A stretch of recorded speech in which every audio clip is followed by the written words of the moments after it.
Assalamualaikum warahmatullahi wabarakatuh. Selamat berjumpa lagi teman-teman pada mata kuliah Rekayasa Perangkat Lunak. Nah, untuk minggu ini kita sudah memasuki pertemuan keempat. Ya. Di pertemuan keempat kita akan membahas tentang konsep perancangan. Nah, perancangan perangkat lunak merupakan tempat di mana aturan kreativitas, yaitu kebutuhan stakeholder, kebutuhan bisnis, dan pertimbangan teknis, semuanya secara bersamaan disatukan dalam membentuk sebuah produk atau sistem atau perangkat lunak. Jadi, yang namanya perancangan perangkat lunak, ya. Nah, kita lihat stakeholder dari sistem yang akan kita rancang ini siapa aja, lalu kebutuhannya apa saja, gitu ya. Lalu pertimbangan-pertimbangan apa saja yang diperlukan untuk membuat sistem tersebut, ya. Jadi atau perangkat lunak tersebut, ya. Jadi itu adalah konsep dari perancangan perangkat lunak, ya. Di mana yang namanya perancangan berarti kita menciptakan representasi atau model dari perangkat lunak, ya.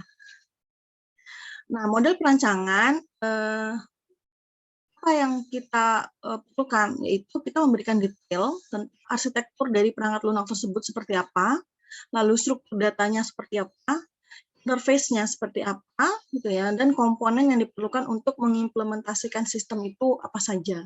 Ya, jadi pada model perancangan kita harus detail, ya. Di mana tujuan pada perancangan perangkat lunak yaitu menghasilkan model atau representasi perangkat lunak yang memperlihatkan kekuatan, komoditi, dan kenyamanan dari si pengguna perangkat lunaknya atau pengguna sistemnya. Nah, ada model perancangan. Jadi yang namanya perancangan, tadi kan representasi model ya. Yang pertama adalah perancangan kelas atau perancangan data atau kelas ya, di mana di sini mengubah model kelas menjadi realisasi kelas perancangan dan struktur data yang diperlukan untuk mengimplementasikan perangkat lunak. Jadi kita lihat dulu nih, yang namanya perancangan data berarti kita merancang struktur data dari perangkat lunak tersebut seperti apa ya. Objek, hubungan, dan konten digambarkan oleh atribut kelas, dan notasi lainnya memberikan dasar untuk aktivitas pada perancangan data. Ya. Lalu perancangan kelas lebih rinci terjadi karena setiap komponen perangkat lunak itu dirancang dengan benar datanya. Ya. Nah, yang kedua adalah pada model perancangan, yang kedua adalah perancangan arsitektur. Di mana perancangan arsitektur mendefinisikan hubungan antara elemen struktural utama dari perangkat lunak, ya, gaya dan pola arsitektur yang dapat digunakan untuk mencapai kebutuhan yang ditentukan untuk sistem, ya, dan kendala yang mempengaruhi cara di mana arsitektur dapat diimplementasikan. Ya. Jadi untuk mengimplementasikan perangkat lunak, nah kita harus merancang nih arsitekturnya seperti apa. Arsitektur tadi berhubungan dengan elemen strukturalnya. Jadi sebenarnya perangkat lunak ini untuk apa? Apakah dia membutuhkan server, ya? Apakah dia membutuhkan web server, ataukah dia membutuhkan misalkan browser dan lain-lain? Apakah dia misalkan membutuhkan beberapa hardware dan software tambahan? Nah, itu harus kita rancang arsitektur dari model perangkat lunaknya. Supaya apa? Pada saat diimplementasikan tidak akan terkendala, ya. Nah, yang ketiga adalah pada model perancangan, yaitu perancangan antarmuka atau interface, di mana menggambarkan bagaimana perangkat lunak berkomunikasi dengan sistem atau user ya, dan dengan manusia yang menggunakannya. Jadi, apakah nanti user yang menggunakannya itu mudah atau tidak, itu akan ditentukan berdasarkan perancangan antarmukanya. Ya. Jadi kalau misalkan kalian untuk login misalkan, untuk login, oh sekarang sudah zamannya handphone touchscreen, begitu kalian merancang antarmuka login, kalian memberikan tombol login gitu. Padahal untuk sekarang untuk model perancangan kita bisa menggunakan fingerprint seperti itu. Jadi bagaimana komunikasi ke antara sistem dan user itu menjadi mudah dilakukan di perancangan antarmuka. Antarmuka menyiratkan aliran informasi yaitu data atau kontrol dan jenis perilaku tertentu. Apakah dia diklik, apakah dia di swipe, apakah dia di klik seperti itu ya. Jadi ada kontrolnya mau seperti apa dibuatnya. Lalu perancangan antarmuka pada tingkat komponen mengubah elemen struktural dari arsitektur perangkat lunak menjadi deskripsi prosedural komponen perangkat lunak, di mana informasi yang diperoleh dari model berbasis kelas dan model berperilaku berfungsi sebagai dasar untuk perancangan komponen. Jadi pertama kan kita merancang kelasnya, lalu kita merancang datanya. Nah, itu juga akan berpengaruh pada perancangan antarmukanya, ya.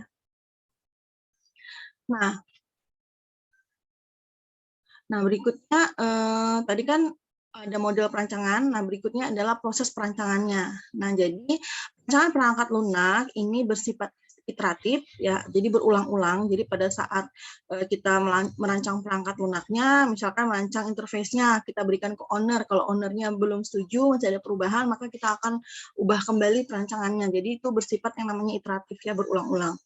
Mana spesifikasi kebutuhannya kita terjemahkan menjadi blueprint. Ini contoh kayak prototipe-nya gitu ya. Nah, di mana blueprint yaitu pada rancangan diwakili pada tingkat abstraksi yang tinggi, ya, yang dapat langsung ditelusuri ke tujuan sistem dan data yang lebih rinci, fungsional, dan kebutuhan perilaku. Jadi, kalau yang namanya sudah blueprint, itu biasa kita nyebutnya prototipe ya teman-teman. Kalau pada proses perancangan interface-nya. Nah, itu kalau sudah yang namanya blueprint, itu kita sudah ada gambaran bahwa nanti perangkat lunak yang jadinya akan seperti sama dengan blueprint-nya, seperti itu. Makanya untuk sekarang perancangan prototipe itu sudah bisa dijalankan seperti program jadi, walaupun programnya belum kita bangun, tetapi user sudah bisa melihat bagaimana bentuk, bagaimana kebutuhan dari sistem sudah bisa ditangani oleh prototipe-nya atau blueprint-nya, seperti itu.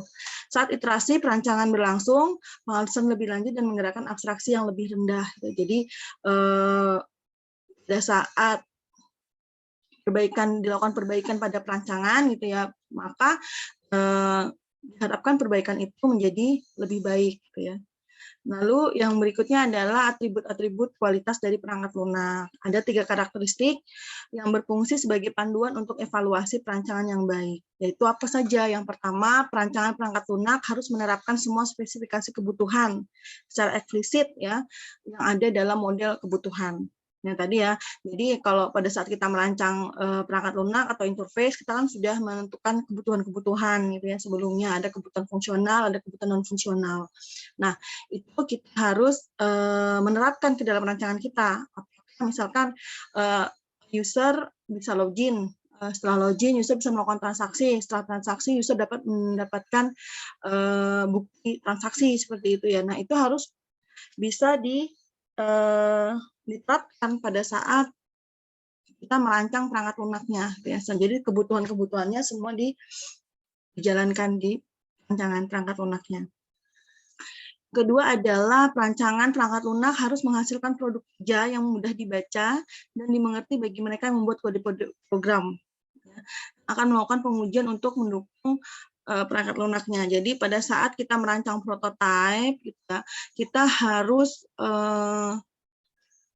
sebagai UI designer gitu ya, atau seorang desainer untuk merancang user interface gitu, kita harus menempatkan diri kita berfungsi sebagai user pengguna dan juga si programmer ya.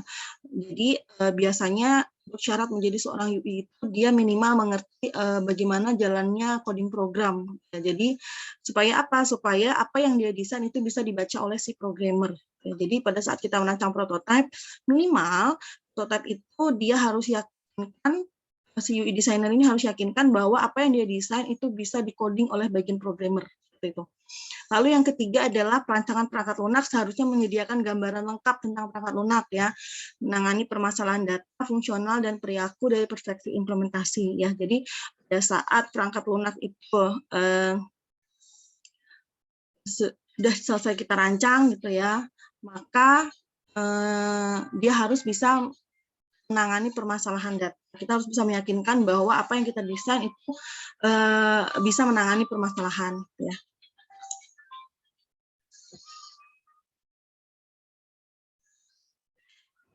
Berikutnya kita akan bahas tentang panduan kualitas dari perangkat lunak ya, di mana yang namanya perangkat lunak itu kita harus evaluasi ya kualitasnya, bagaimana kualitas perancangan dari perangkat lunak tersebut. Nah, yang pertama rancangan perangkat lunak harus menunjukkan arsitektur yang telah dibuat menggunakan gaya atau pola arsitektur yang dapat dikenali, gitu ya. Jadi pada saat kita merancang perangkat lunak, ya kita harus menyesuaikan gaya dan pola arsitektur, ya. Jadi kalau misalkan berbasis mobile, berarti ya kita harus menyesuaikan dengan pola arsitektur berbasis mobile. Lalu perangkat lunak menunjukkan arsitektur tersusun atas komponen-komponen yang menunjukkan karakteristik perancangan yang baik. Ya. Jadi ada, kalau kalian nanti sudah belajar IMK gitu ya, maka kalian akan mengerti bagaimana merancang perangkat lunak yang baik, termasuk penggunaan warna, penggunaan desain, dan lain-lain. Lalu rancangan perangkat lunak dapat diimplementasikan secara evolusioner dan memfasilitasi implementasi dan pengujian, gitu ya. Jadi bisa diimplementasikan secara terus-menerus ya, evolusi. Lalu rancangan perangkat lunak harus bersifat modular. Artinya perangkat lunak harus secara logis menjadi bagian dalam elemen-elemen atau subsistem, gitu. Jadi pada saat kita merancang perangkat lunak, ya harus bersifat modul. Misalkan kalau sekarang kan kalau misalkan kita merancang perangkat lunak tuh ada yang namanya bagian modul-modul. Oh, misalkan ini bagian modul user, bagian modul admin, bagian modul manajemen, ya. Nah, seperti itu. Jadi harus dirancang bersifat modular. Rancangan perangkat lunak harus berisi representasi data, arsitektur objek-objek, antarmuka, dan komponen yang berbeda. Ini udah pasti ya. Jadi pada saat kita merancang, menilai kualitas dari perangkat lunak, kita harus pastikan bahwa kualitas perangkat lunak sudah merepresentasikan datanya, arsitektur objek-objeknya, lalu interface-nya seperti apa, dan komponen-komponen seperti apa.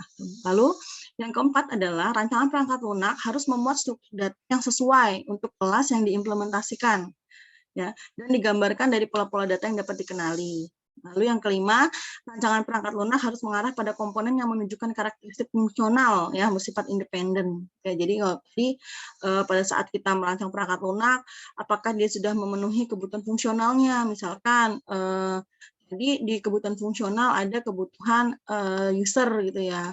User ini kan pada saat kita merancang sebuah sistem ini user bukan hanya satu, gitu ya. Tapi kalau misalkan dalam sebuah perusahaan itu biasanya usernya itu banyak. Nah, apakah sudah mengarah ya untuk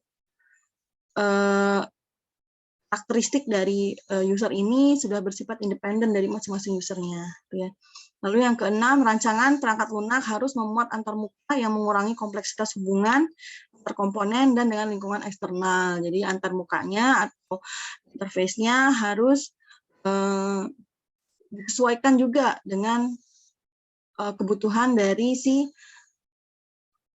kebutuhan fungsionalnya tadi, itu ya, dan apakah bisa berelasi dengan lingkungan eksternal.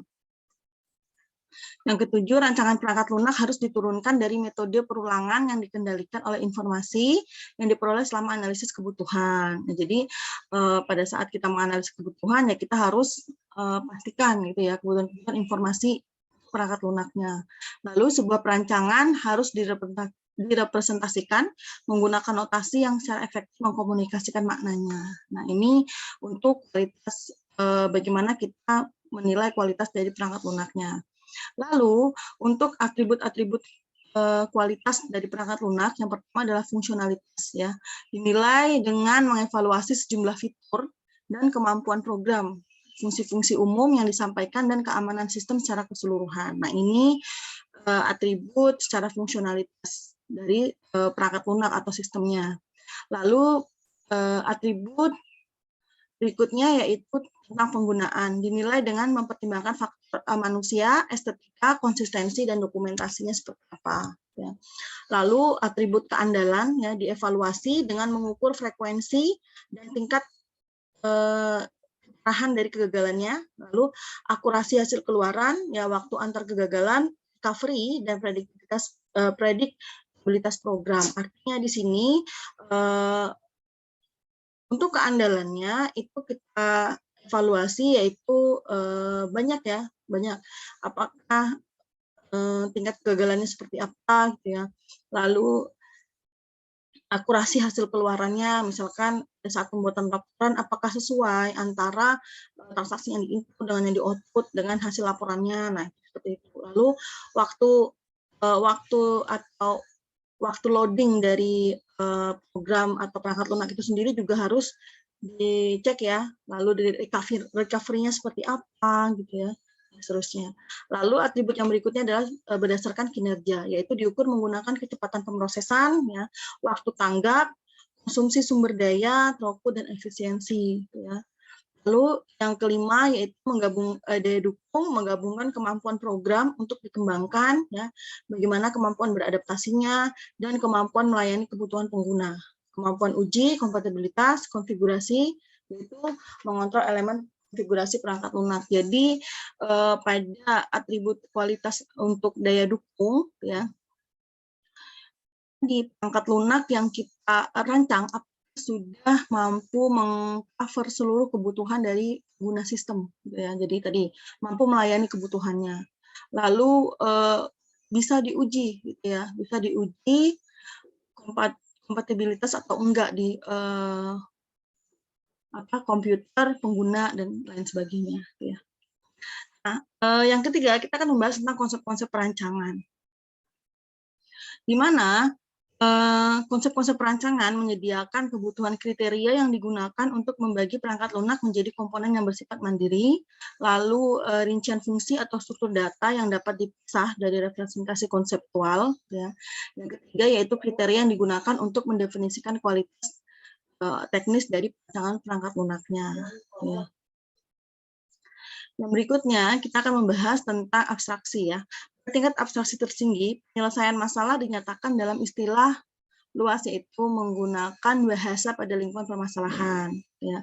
Contoh, terminologi berorientasi masalah digabungkan dengan terminologi berorientasi implementasi, yaitu tujuannya untuk dapat menyelesaikan permasalahan. Ya. Jadi tadi pada konsep perancangan perangkat lunak, ya, tujuan kita ya tadi satu ya, untuk dapat menyelesaikan permasalahan. Mana pada tingkat abstraksi yang paling rendah, penyelesaian masalah langsung diimplementasikan menggunakan bahasa pemrograman, ya, dipilih. Lalu berikutnya arsitektur, ya. Arsitektur sistem atau perangkat lunak, keseluruhan struktur perangkat lunak dan cara bagaimana struktur tersebut memberikan integrasi konseptual untuk suatu sistem, ya.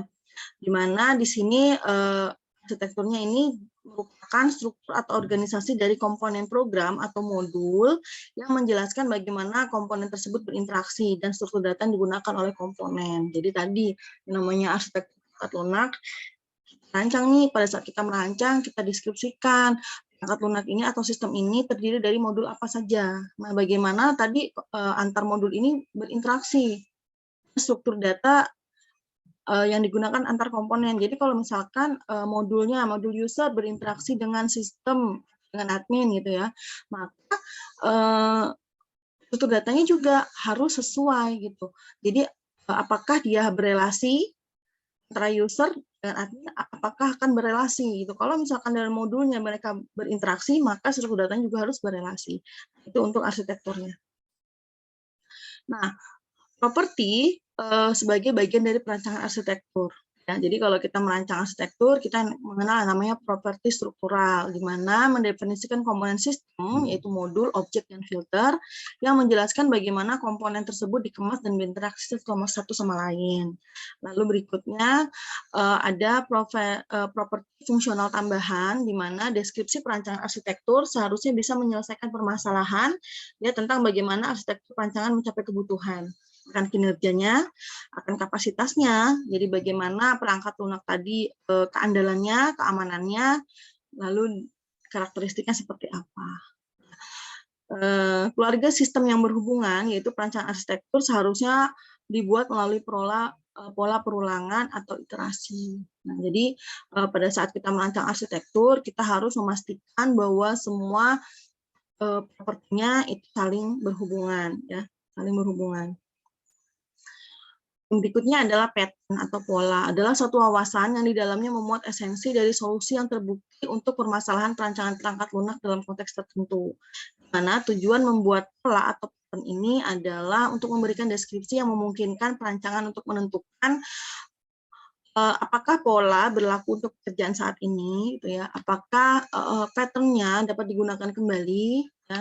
Lalu apakah pattern-nya berfungsi sebagai panduan untuk mengembangkan pola yang serupa, berbeda secara fungsional dan struktural. Jadi kita harus memastikan bahwa perangkat lunak yang kita rancang ini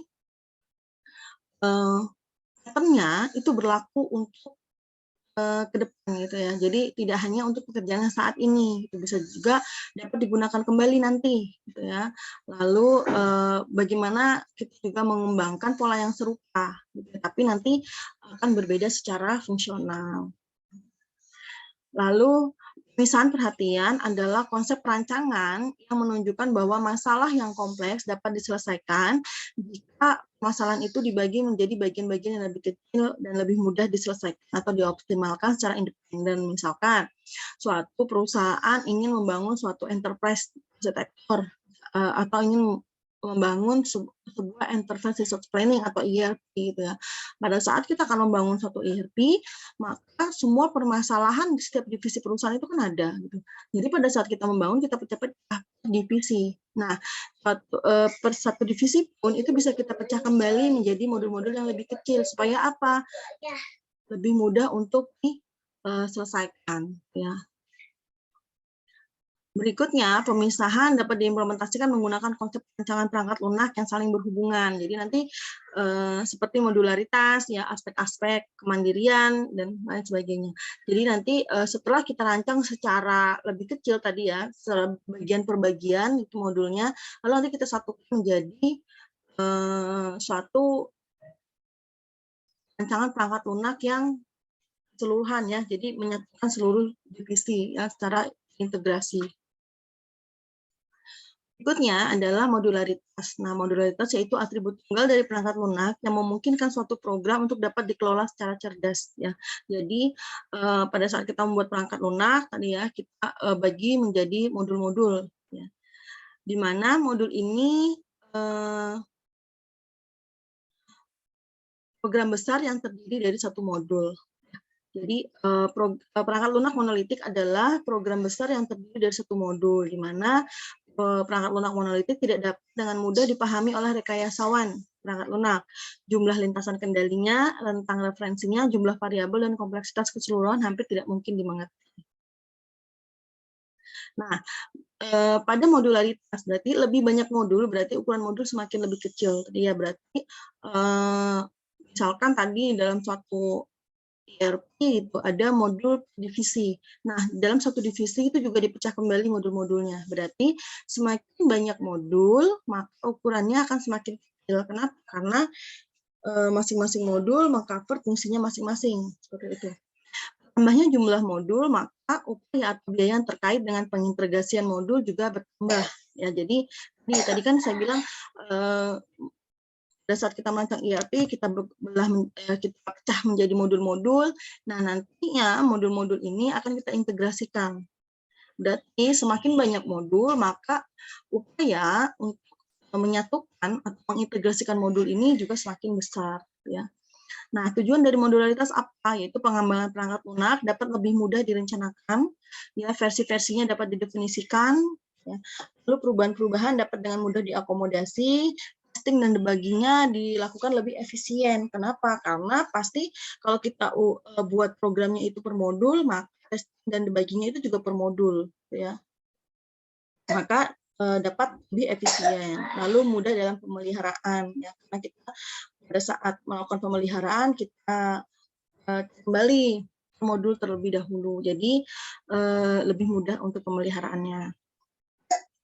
Nah, penyembunyian informasi ya. Berikutnya adalah maksudnya bahwa modul perangkat lunak harus dispesifikasikan dan dirancang hingga informasi atau algoritma dan data yang terdapat pada modul tidak dapat diakses oleh modul lain yang tidak memerlukan informasi tersebut. Jadi pada setiap modul misalkan pada sistem informasi akademik ada yang namanya modul siswa, ada modul guru atau dosen, ada modul administrasi, ada modul bagian-bagian dan lain-lain. Ya. Berarti untuk modul siswa dia tidak dapat menginput nilai misalkan, maka ya untuk aktivitas atau data inputan nilai, modul siswa tidak memerlukan. Kenapa? Karena modul siswa hanya bisa melihat nilai. Gitu ya. Lalu berikutnya, penyembunyian informasi menyiratkan bahwa modularitas yang efektif dapat dicapai dengan mendefinisikan sejumlah modul independen yang berkomunikasi satu sama lain. Ya, dalam hal informasi yang diperlukan untuk mencapai fungsi dari perangkat lunak tersebut. Jadi ada beberapa modul yang memang harus di-hiding ya. Sehingga apa? Sehingga tadi modul yang sejumlah modulnya independen dan dapat berkomunikasi ya. Lalu manfaatnya ketika modifikasi tertentu perlu dilakukan selama pengujian perangkat lunak dan selama pemeliharaan perangkat lunak. Kenapa? Karena ya tadi, karena sudah dibuat per modul, maka modifikasinya lebih mudah. Lalu konsep independensi fungsional adalah hasil langsung dari pemisahan masalah. Ya. Modul tadi pemecahan masalah, modularitasnya, dan konsep abstraksi dan penyembunyian informasi tadi. Lalu independensi fungsional dicapai dengan cara mengembangkan modul yang memiliki fungsi tunggal atau single-minded dan memiliki interaksi yang bersifat tertutup dengan modul lain. Ya. Di mana modul independen lebih mudah dipelihara dan diuji, ya, karena masing-masing ya. Lalu, modul independensi mempunyai kriteria kualitatif. Yang pertama, kohesivitas adalah indikasi dari kekuatan fungsional suatu modul. Umumnya melakukan pekerjaan tunggal dan hanya memerlukan sedikit interaksi dengan komponen lain. Ya. Lalu, coupling, ya, keterbergantungan, adalah indikasi dari kemandirian antar modul, di mana coupling tergantung pada kompleksitas antarmuka yang menghubungkan modul-modul yang ada pada program. Ya, yaitu titik masuk suatu modul dan data apa yang melewati antar modul tersebut. Jadi karena tadi dia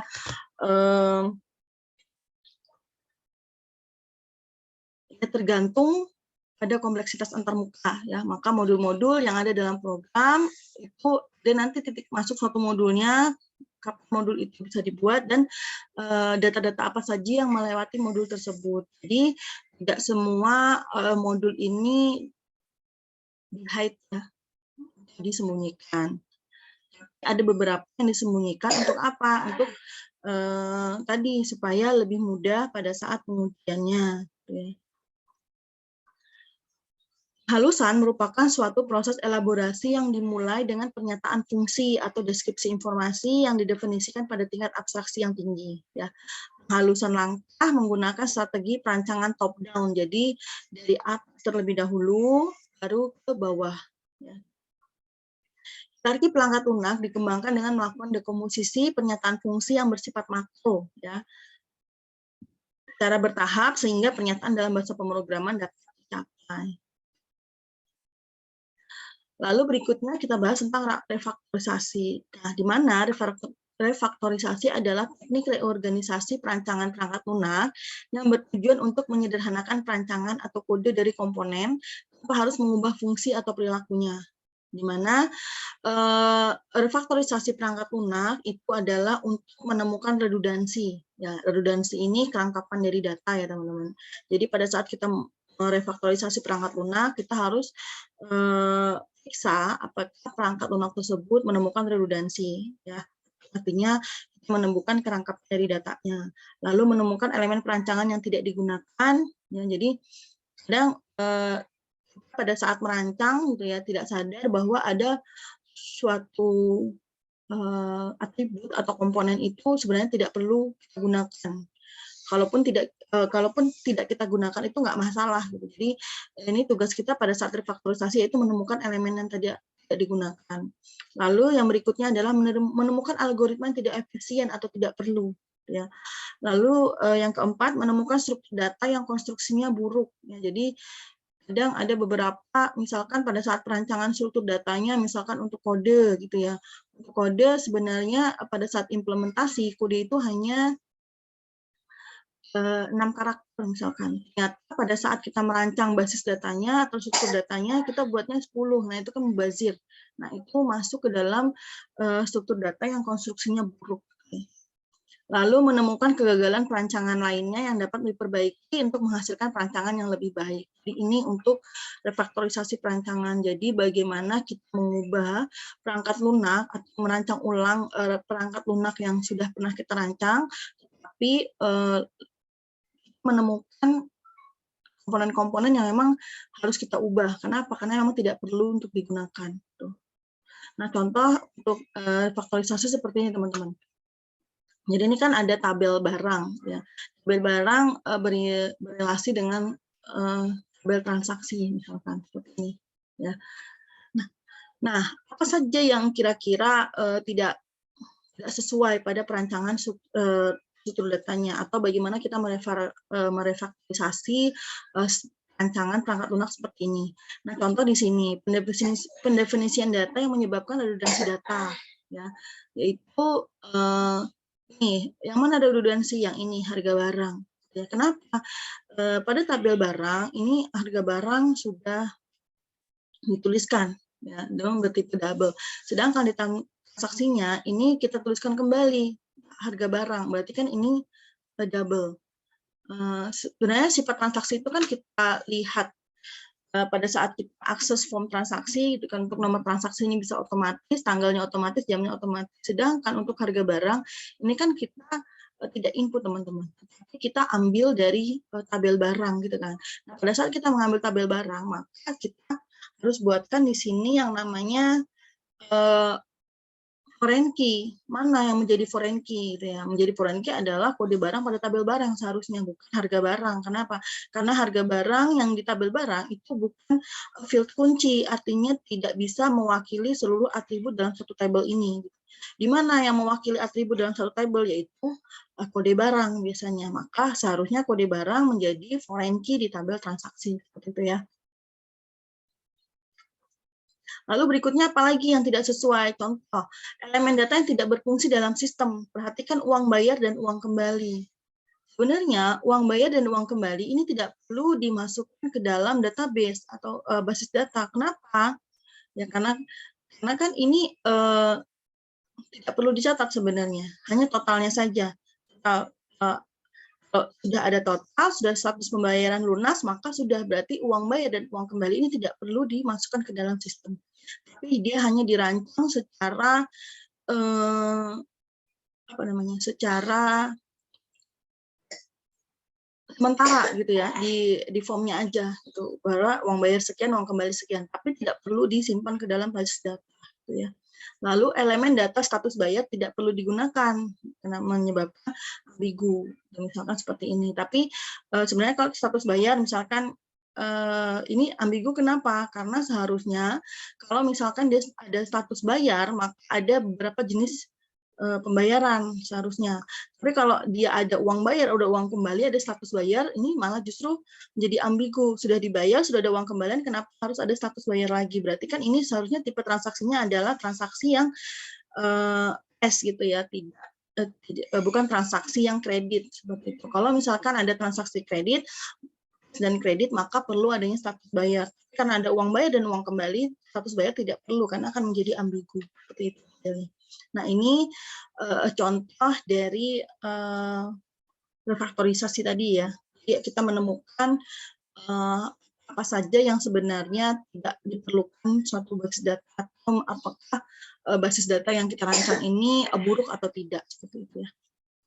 Nah, berikutnya ini, konstruksi database yang tidak baik. Ya. Kenapa? Karena customer melakukan order, bukan customer melakukan pembayaran. Jadi pembayaran itu akan dilakukan setelah customer melakukan order, gitu ya. Jadi ini relasi yang tidak benar nih di IRD-nya atau perancangan relationship diagramnya. Kenapa? Karena customer harusnya melakukan order tersebut lebih dahulu, baru order memiliki pembayaran yang dilakukan oleh si customer, seperti itu. Jadi cukup hanya customer melakukan order. Nah, yang berelasi dengan entitas pembayaran adalah si order, seperti itu ya.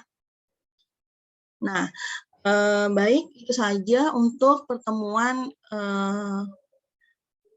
minggu ini ya. Saya tutup. Assalamualaikum warahmatullahi wabarakatuh.